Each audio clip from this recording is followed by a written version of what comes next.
Here we have one of our single plane setups. You can see that the golf shaft runs right up the inside of the trail arm or right under the lead arm.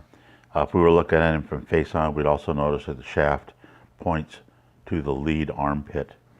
Let's watch this swing in slow motion, see if he's able to stay on plane. We'll stop on occasion to make sure we're in the right spots. Club's going back nice. A little lifting there. Let's go back a hair. I want you to notice how much he lifts. See how he's lifting just a little bit.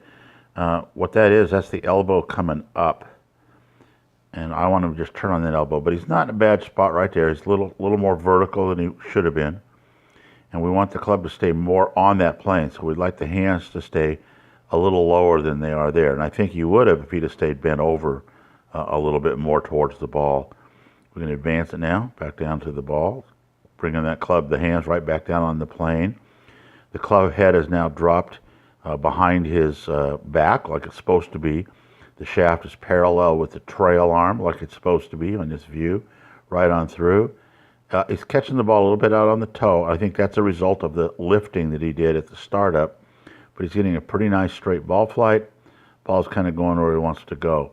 The only thing I'd like to see him get rid of is the dropping of the right knee down. What I'd like to see is the left knee on the downswing. Instead of moving back, I'd like to see it go more down towards and over the lead toes. The other thing we're not seeing is the releasing of the club head.